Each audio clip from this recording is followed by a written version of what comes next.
This is a linguistic question. We usually, as linguists, when we teach the history of language, okay, many linguists try to avoid answering this question. Why? Because most linguists in the world were brought up with the Western mindset. Most linguists actually are atheists. They don't believe in Allah. And they deal with this from a secular perspective. And they base their theory on the Darwinian, Darwinian theory? Yes. That there is this development, a language develops just like human being, evolutionary, theory. So people say, we don't know. And they think that their forefathers were apes. So they expected them were having no language. So they developed learning a language, just apes would develop learning a language. This is why there is a lot of research going on in the world. They stopped doing that because they failed. They had a monkey called Nim Chimpsky. It's not Noam Chomsky, Nim Chimpsky, because Noam Chomsky, one of the great linguists. So there is an ape, they named it. And there is an ape, a female monkey, they called her chimpanzee, Washwa. And they started teaching them. They wanted them to learn language. See, we want to find out how language was learned by our forefathers, the apes, according to them. Because their forefathers are apes. This is why they act like apes. Why not? Sometimes you look at people, they act like animals. They like no difference. So after spending probably millions and millions and millions, the apes were eating chocolates, banana, enjoying everything, but they didn't learn the language. And they were not thinking about the language that we speak. Because, ya Ikhwan, there is a miracle in the way we speak. Our vocal tract has been created in a way to produce sounds. The apes may look like us, but the vocal tract will never help them to produce sound that we produce. But there is something to our own minds as well, how language really works. Anyway, I'm not going to talk about details on this. But they spent millions. They failed. They wanted to teach apes sign language. They were really very realistic. They thought, we cannot teach them human language and they will speak, because it's impossible. They don't have the biological faculty to allow them to do that. But they might have the intellectual ability to acquire sign language. They started teaching them sign language that they teach to deaf. They failed. They might say, bring me a cup of tea, they will give me, see. They'll bring it. But they produce language, and they couldn't go, they call it paratactic.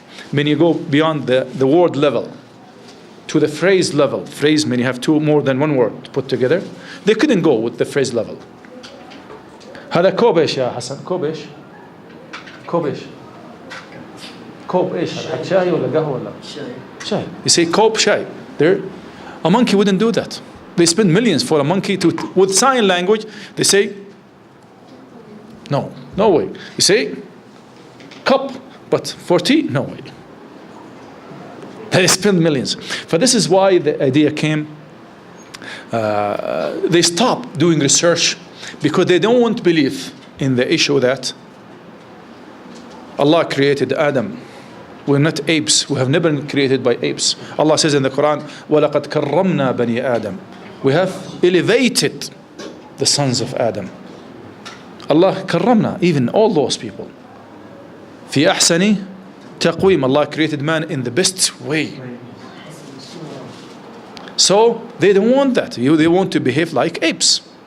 Because if they say that, means there is God, there are prophets, you must adhere to the teaching of those prophets, there is right and wrong. And they don't want to believe in that. Even goes in our sciences, and we don't realize that, and we study it. I was brought up by the Americans. They taught me this. You see? So Allahumma salli ala Rasulillah. They try to say, forget about that. Well, it's difficult to trace the history of language.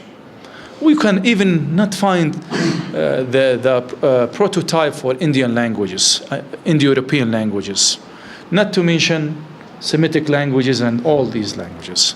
Anyway, we believe that Muslims, Allah says in the Quran, وَعَلَّمَ آدَمَ الْأَسْمَاءَ كُلَّهَا.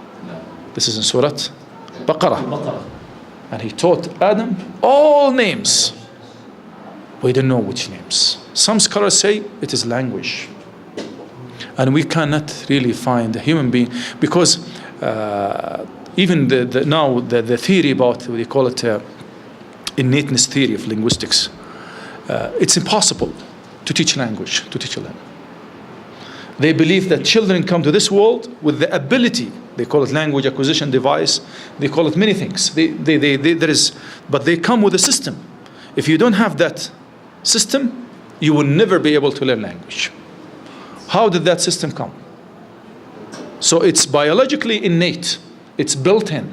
You come to this world with it. If you don't have it, there is no way that you will learn language. So we believe as Muslims this requires, as my brother said, a lot of research. We should really study that. But we know Arabic is the language of the people of paradise. لغة أهل الجنة, according to Prophet Muhammad sallallahu alaihi wasallam. Arabic. It is the language of the Quran. It is the language of Prophet Muhammad sallallahu alaihi wasallam. Is it the language of Adam? We don't know. Allahu a'lam. And this is why Muslims have two sources of knowledge: wahi wa aql, through revelation or through reasoning, through experiments. You see, طبعا most Western, if not all, they neglect this altogether. They say there is no wahi, there is no revelation, it is only reasoning. And this is why our reasoning is very limited. And Allah says in the Quran, وَمَا أُوتِيتُم مِّنَ الْعِلْمِ إِلَّا قَلِيلًا. You are but given little knowledge. And every day we discover how much we don't know, not how much we know or how much we have known. This is Imam Shafi'i said, يقول كلما ازددت علما زادني علمي علما بجهلي. Every day I gain more knowledge, I realize how much I don't know. How you see, ignorant I am. Okay. So this is what we see in this world, that how little we know, how little we know, how little we know. And if you go and look, Allahumma salli ala Rasulillah. Now, Arabic is the only language that could be read. The only language that was written 1400 years ago. It was before that, but at least we have the Quran is the most authentic record of Arabic. So Arabic is not a record for the Quran. It's not really, but the Quran is a record for Arabic. So if you open the Quran, Hassan will read it. Hassan, and he will understand what it says. Is there another language in the world like this?